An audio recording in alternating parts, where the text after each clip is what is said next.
we break the news. In times of universal deceit, telling the truth becomes a revolutionary act. The president has rolled out a clear plan, but our problem is executing them. From the corridors of power to the streets of Yewa land, from Nigeria to the rest of the world, we bring you timely reportage from local stories to national and international news at the frontier of truth and at the heart of the people. This is Yewa Frontier, 102.9 FM News.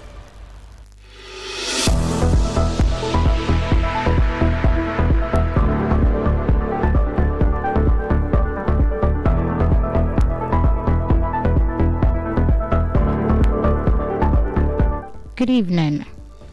This is news at 5 on Yewa Frontier 102.9 FM. I am KIKELOMO. FATUASE. Here are the top stories. Federal government unveils plan to establish Nigeria Genomic City.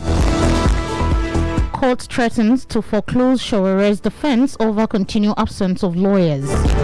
Over 500 feared dead in two suspected shipwreck of Myanmar. The news shortly.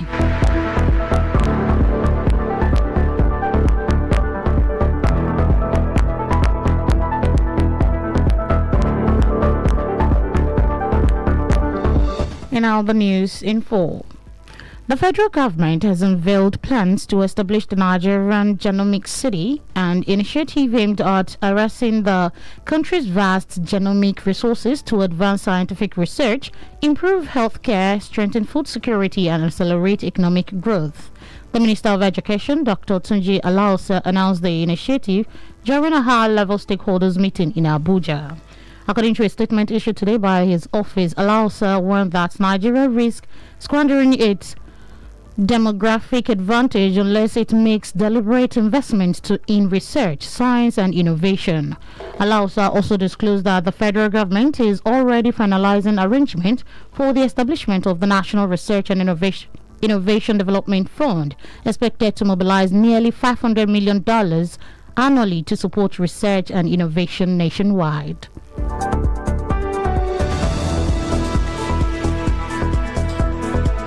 The Senate has confirmed Professor Abayomi Fashino as a non-career ambassadorial designate.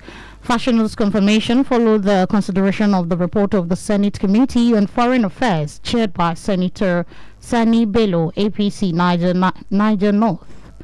Soon after the presentation of the report, some senators kicked against his clearance over allegation of sexual harassment, human rights violation, and victimization currently before the court. The committee, however, stated that the accusation against Professor Fashino was investigated by competent authority, including University Governing Council and the Nigerian Police, which both found the allegation false.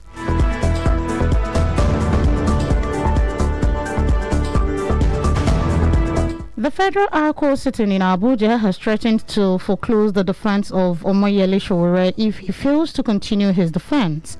Justice Mohammed Umame, the other, due to the absence of Showere's lawyer in the court, bringing more witnesses to testify on his behalf. At the resumed sitting, Sowore was present in court, but none of his counsel were in the court. Sowore prayed at the court for an adjournment to allow his lawyer to be present in court to handle his defense and an opportunity for him to move an application orally.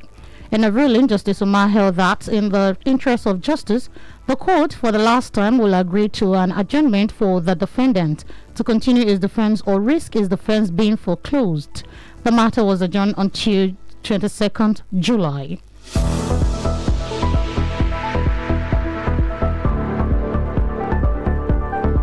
A Federal Capital Territory FCT High Court sitting in Akwa, Abuja has granted the final forfeiture of properties linked to a businesswoman, Ms. Aisha Achimogo, to the federal government. The properties include jewelries worth 4,645,170,294 naira 9 kobo, 11 exotic cars worth 4,293,000,000 naira, 50,000 United States dollars, and 30 million naira. Justice Jude OLUWASEUN granted the order today in a judgment on the application for final forfeiture of the properties by the EFCC.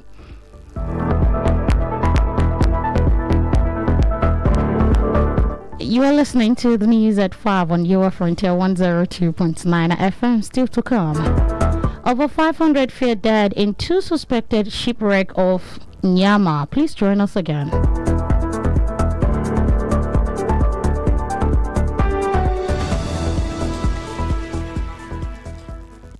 Knowledge is power. Education is a good foundation. And when you need it on the go, then listen on Radio Garden 102.9 FM. Catch the updates on our social media platforms, Facebook, Instagram, TikTok, and also on YouTube. You are Frontier 102.9 FM, keeping you connected.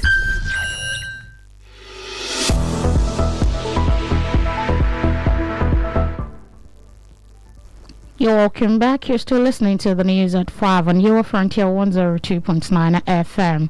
To stay connected with us beyond the airwaves, kindly follow us on Facebook, your Frontier 102.9 FM, and on Instagram, YouTube, TikTok, and X at your Frontier FM.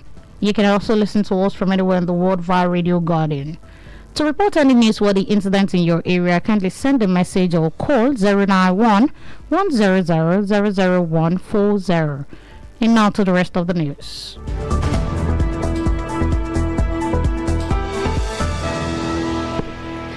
Former Inspector General of Police Iroyin Apapo has thrown his weight behind the proposed establishment of state police in Nigeria, urging stakeholders to focus on making the initiative successful rather than debating its necessity.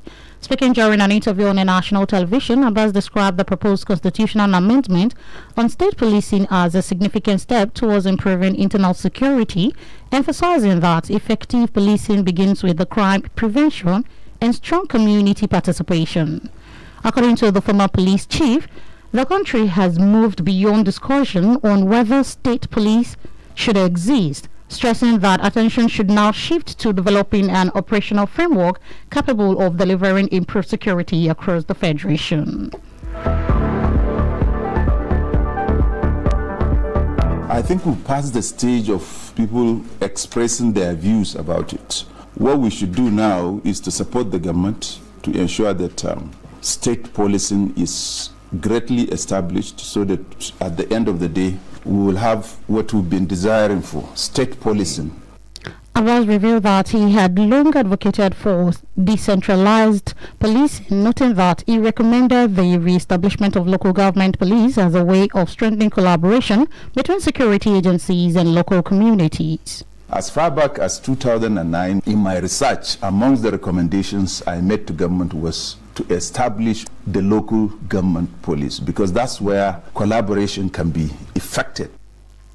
Addressing the concern over the proposed policing structure, the former IGP said the constitutional amendment would transfer responsibility for policing at the state level from the president to state governors who would establish and supervise their respective police services, including appointing commissioners of police.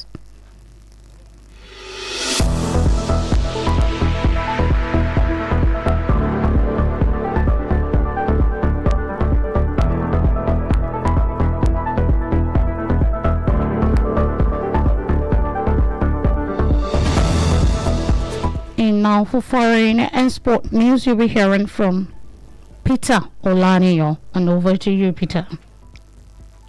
Good evening.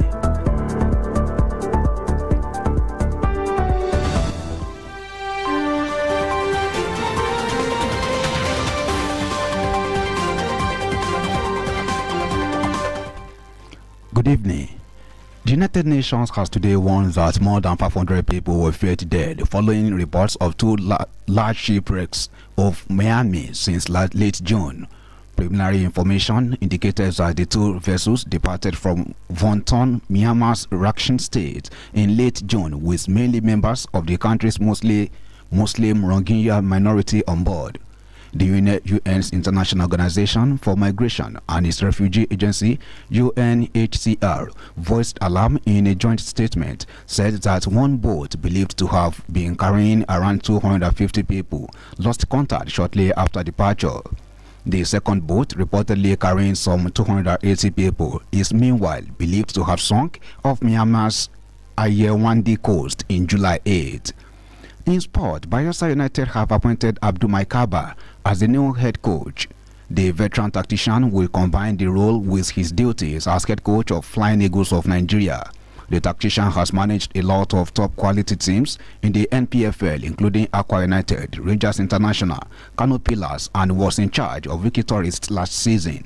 Because Bayelsa United was relegated from the Nigerian Premier Football League, NPFL, last season.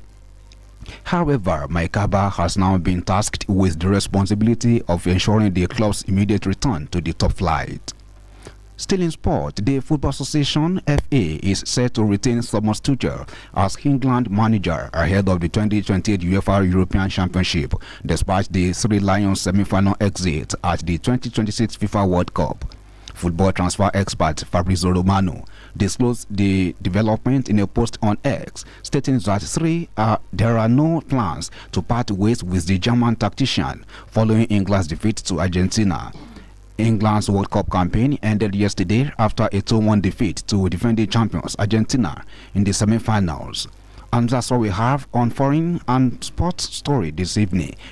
Over to you, KIKELOMO, for the conclusion of the news. All right, thank you so much, Peter Olaniyo, for that information. And those sports stories, we end today's edition of News at 5 on Newer Frontier 102.9 FM. But before we go, a quick reminder of our top stories.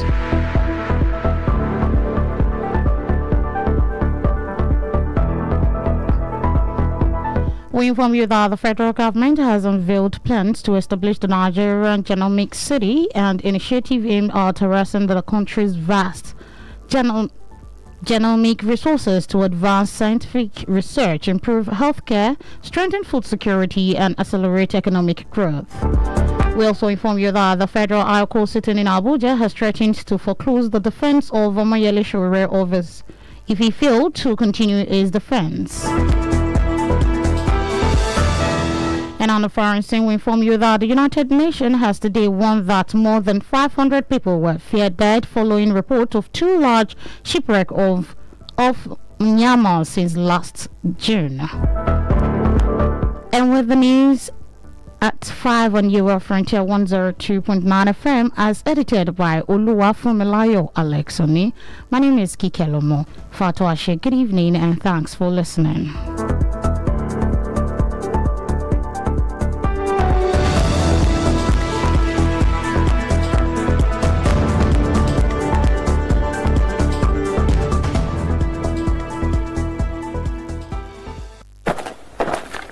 Don't wait. Don't stop. Keep moving. We're with you all the way. This is 102.9 UFO FM Ilaru. The UFO Voice. A kì í wí fún onígẹ̀gẹ̀ kó gbẹ́tọ̀ fún ẹni. Bó bá jẹ́ torin, bó jẹ́ tìlù, àṣà, ọ̀rọ̀ òṣèlú láì fi gbákanbọ̀ kánú. Àwa la ní Yewa Frontier FM 102.9 ó ti gbéra tán. Ẹ̀sìn funfun ti gbapò kínní ná. Ìlarò nípínlẹ̀ Ògùn la fi kalẹ̀ sí. Ẹ máa gbọ́ lọ.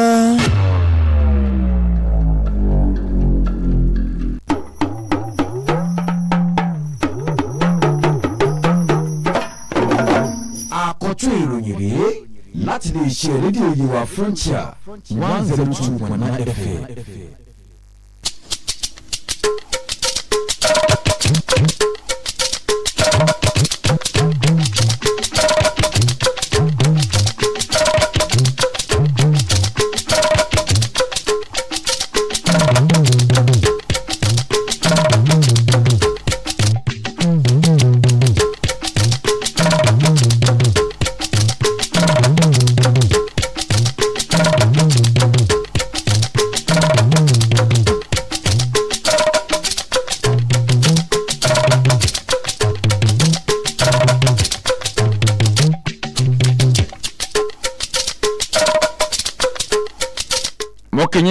kú dédé àsìkò yìí ẹ̀sìnkú ọjọ́rọ̀ àkójọpọ̀ ìròyìn rèé láti iléeṣẹ́ rédíò Yewa Frontier 102.9 FM Olúwaṣeun Ọlájọrin ló kọ́ mi ṣáájú ẹgbọ́n àgbògì tí ń bẹ́nu ìròyìn náà.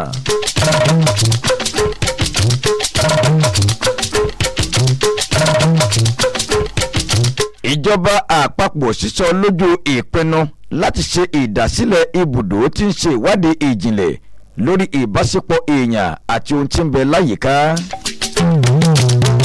Ilé ẹjọ́ dúnkòkò láti gbẹ́sẹ̀ lé àwọn ohun ìní Sowore látàrí bí àwọn agbẹjọ́rò rẹ̀ ṣe kùnà láti farahàn nílé ẹjọ́. Òǹkà èèyàn tó ju 500 jẹ́ pé ẹlẹ́dàá nínú ìṣẹ̀lẹ̀ ìjàmbá ọkọ̀ ojú omi méjì tó dàwó nílùú Miami.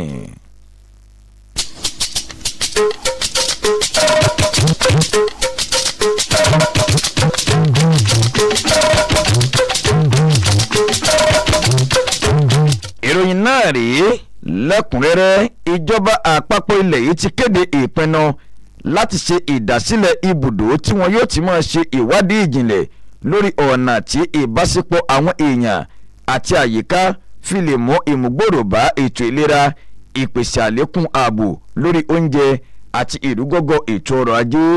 Mínísítà fọ́rọ̀ ètò ẹ̀kọ́ nílẹ̀ yìí Ọ̀mọ̀wé Túnjí Aláùsá ló kéde àgbékalẹ̀ yìí níbi ìpàdé àwọn ọ̀tọ̀kùlù tó wáyé nílùú Àbújá. Gẹ́gẹ́ bí àtẹ̀jáde kan tó yọ̀ǹda lónìí ní ọ́fíìsì rẹ̀, Aláùsá pagi ìkìlọ̀ pé orílẹ̀-èdè Nàìjíríà ti ń roko àròjẹ ìpàdánù àwọn àǹfààní tí ń bẹ láyìíká àyàfi bí wọ́n bá ṣe ìdásílẹ̀ lẹ́ka ìwádìí ìjìnlẹ̀, ìmọ̀ sáyẹ́ǹsì àti àgbékalẹ̀ ohun ọ̀tun.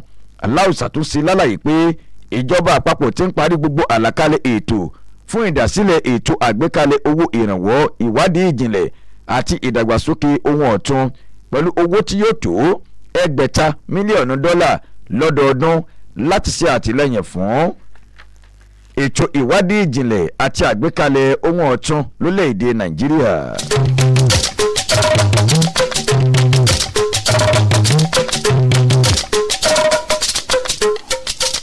Ọgbà bẹ́ẹ̀ ilé ìgbìmọ̀ asòfin àgbà ilẹ̀ yìí ti fòǹtẹ̀jan orúkọ ọ̀jọ̀gbọ́n Àbáyọ̀mí Fáṣínà gẹ́gẹ́ bí aṣojú orílẹ̀-èdè yìí nílẹ̀ òkèrè.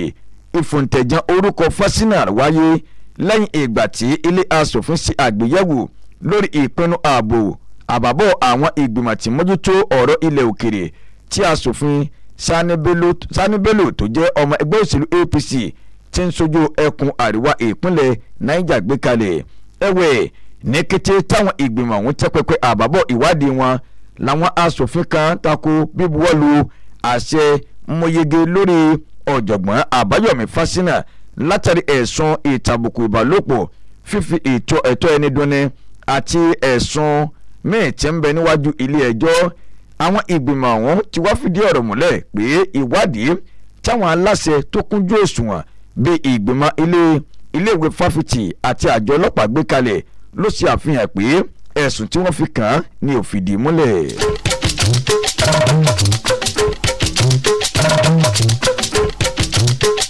Wáyé o, ilé ẹjọ́ gíga tìjọba àpapọ̀ tó fi kalẹ̀ sílùú Àbújá tí ń ṣe olúlu ilẹ̀ yìí ni wọ́n ti ń fógun láti gbé ẹsẹ̀ lé àwọn ohun ìní Ọmọyẹlé Sowore bí ó bá kùnà láti wá kojú ẹjọ́. Gẹ́gẹ́ bí wọ́n ti wí, onídàájọ́ Muhammed Umar wọn náà ló pa àṣẹ yìí látàrí ìkùnà àwọn agbẹjọ́rò Ọmọyẹlé Sowore láti wá sí ilé ẹjọ́ lójúnà àti lè mú àwọn àlékún ẹlẹ́rìí wá tí wọ́n wà tẹ́pẹ́pẹ́ ọ̀rọ̀ ló kọ Ọmọyẹlé Sowore. Gẹ́gẹ́ bí wọ́n ti wí, nígbà tí ìjókòó ilé ọ̀hún bẹ̀rẹ̀ lónìí, wọ́n ní Ọmọyẹlé Sowore ní ń bẹ nílé ẹjọ́ àmọ́ kò sí èyíkéyìí àwọn agbẹjọ́rò rẹ̀ tí wọ́n fojú léde nílé ẹjọ́ náà. Sowore ló ti wá rawọ́ ẹ̀bẹ̀ fún ilé ẹjọ́ wípé kí wọ́n dákun jàre ká mú ìsúnsíwájú dé bá ètò ìgbẹ́jọ́ ọ̀hún lójúnà àti lè yọ̀ǹda àyè fún àwọn agbẹjọ́rò wọn kẹ́ lè wá sí ilé ẹjọ́ lójúnà àti lè wá sí gbèlẹ́yìn ọ̀hún lórí ètò ìgbẹ́jọ́ ọ̀hún lásìkò tí ó wáyé. Onídàájọ́ Umaru wọn náà ló ti wá pa ní àṣẹ wípé àwọn yóò máa ṣe iṣẹ́ wọn níbàámu pẹ̀lú ìlànà òfin ti ilé ẹjọ́. Bẹ́ẹ̀ náà ló ní pé èyí ni yóò jẹ́ àyè kan tí ó kàn fún ilé ẹjọ́ tí wọ́n yọ̀ǹda fún Ọmọyẹlé Sowore lẹ́yìn ìgbà tí eléyìí bá ti lọ o. Aníbírú rẹ̀ bá tún wáyé tó túmọ̀ sí pé àwọn ohun ìní rẹ̀ títí ń bẹ wájú ilé ẹjọ́ ni yóò máa pàdánù. Wọ́n ti wá mú ìsúnsíwájú bá ètò ìgbẹ́jọ́ náà di ọjọ́ 22 oṣù keje ọdún tí a wà yìí.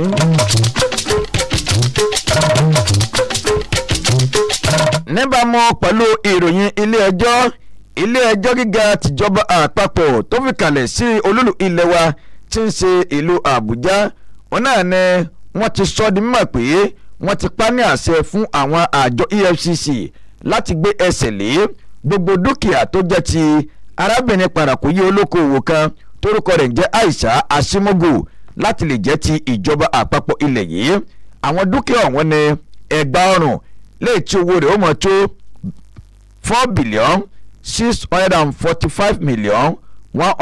$4,645,170,000 léyìí tí wọ́n kéde rẹ̀. Bẹ́ẹ̀ ni tó sọ pé ilé ẹjọ́ ti gbé ẹsẹ̀ lé ọkọ̀ ayọ́kẹ́lẹ́ 11 tí owó tiẹ̀ jẹ́ $4,299,050,000 gẹ́gẹ́ bí n ti sọ. Onídàájọ́ Jude Nwogbueze òun náà ló pa àṣẹ yìí lónìí nígbà tí ó máa gbé ìdájọ́ kalẹ̀ lórí ẹ̀sùn tí àjọ tí ń gbógun ti ìwà jẹgújẹrá EFCC tí wọ́n fi kan Asimogo wípé ti wu ìwà ẹ̀jọ́, a sì ní kí wọ́n gbé ẹsẹ̀ lé gbogbo dúkìá ọ̀hún kí wọ́n sọ di ti ìjọba àpapọ̀ ilé wa.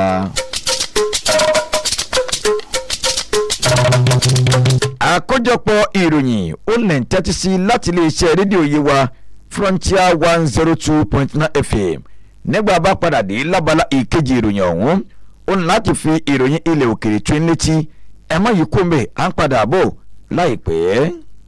Lówó ọjà ṣóun làgúnmu òwò fún èrò rẹ tàbí ohun tó ń ṣe lágúnmu ní iléeṣẹ́ wa Yewa Frontier 102.9 FM. Ẹ̀pẹ́ nọ́mbà yìí 0911 0000 kó lè yí wa yéké 0911 0 118 àti iléeṣẹ́ ńlá okòwò kékeré ẹ wá polówó ọjà yín lówó pọ́ọ́kú kí ẹ sì máa tà wàràwàrà.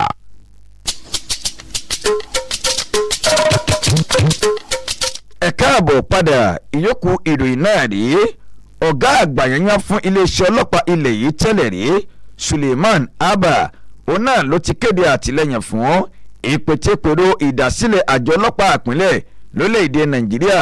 Ó ti wá rọ àwọn ọ̀tọ̀kùlú láti gbájúmọ́ ọ̀nà tí àjọ wọn fi padà wá kẹsẹ̀ járí láti lè ṣe àṣeyọrí dípò mímọ́ ní àríyànjiyàn lórí àwọn ohun pàtàkì kan tí ń bẹ nígbà tí ń tàkú ọ̀rọ̀ sọ pẹ̀lú àwọn oníròyìn lórí ẹ̀rọ amóhùnmáwòrán. Abba ti wá ṣe àpèjúwe ìpètèpèrò tí ó máa mú ìyípadà bá òfin ìdásílẹ̀ àjọ ọlọ́pàá ìpínlẹ̀ yìí. Ó ní ohun gangan náà rò gẹ́gẹ́ bí ìgbésẹ̀ kan tó tọ́ tí ó sì máa mú ìrúgọ́gọ́dé bá ètò ààbò abẹ́lé. Ó ní bákan náà èyí gangan iná ni yóò túmọ̀ díwọ́ ni yóò máa pinwọ́ ìwà ọ̀daràn àti ọ̀pọ̀lọpọ̀ àwọn ìwà ẹ̀tọ́ tí ó sì jẹ́ kí àjọṣepọ̀ tó dánmọ́rán kó máa wà láàrin ìlú. Gẹ́gẹ́ bí ó ti wé, ó ní orílẹ̀-èdè Nàìjíríà ni wọ́n ti wà ní ìpele tó ju kásẹ̀ mọ́ ní àríyànjiyàn lórí ọ̀rọ̀ àwọn àǹfààní kọ̀ọ̀kan tí ń bẹ lábẹ́ ìdásílẹ̀ àjọ ọlọ́pàá.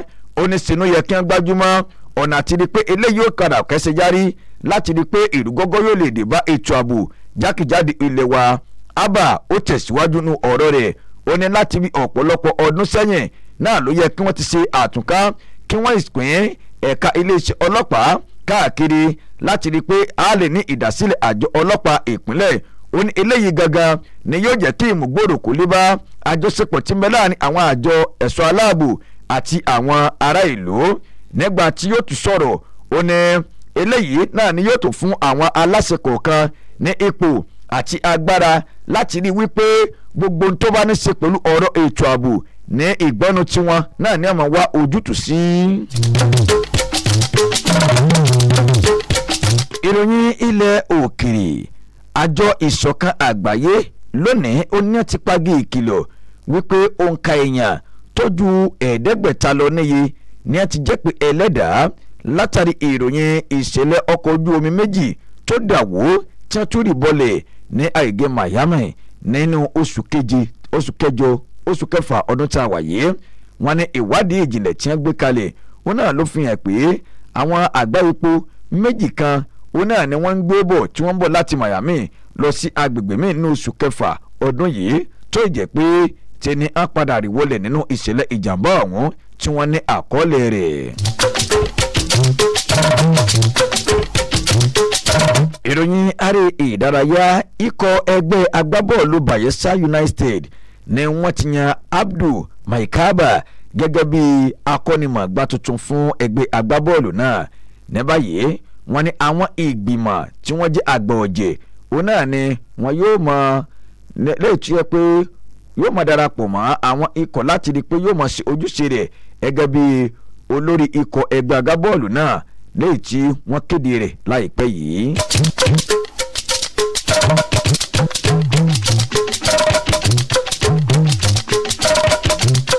ó dáa bá a bá bọ́jú tí a bọ́ mú tán àgbọ̀n ìsàlẹ̀ lápadà wàá darí ẹ̀ sí. ǹjẹ́ ká tó máa dánu dó lórí àkójọpọ̀ ìròyìn wa tàṣálẹ̀ òní àwọn kókó amẹ́nubàrí lẹ́ẹ̀kan sí i.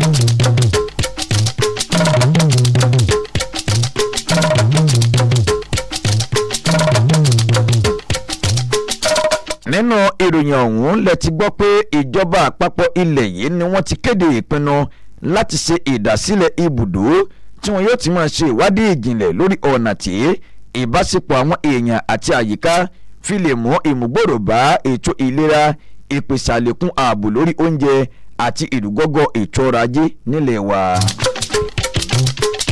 bẹ́ẹ̀ ni lẹ tún gbọ́ pé ilé ẹjọ́ ni wọ́n ti ń dúnkokò láti gbé ẹsẹ̀ lé àwọn ohun ìní ìṣòwò rẹ̀ látàrí bí àwọn agbẹjọ́rò rẹ̀ bí wọ́n ṣe ń kùnà láti farahàn nílé ẹjọ́.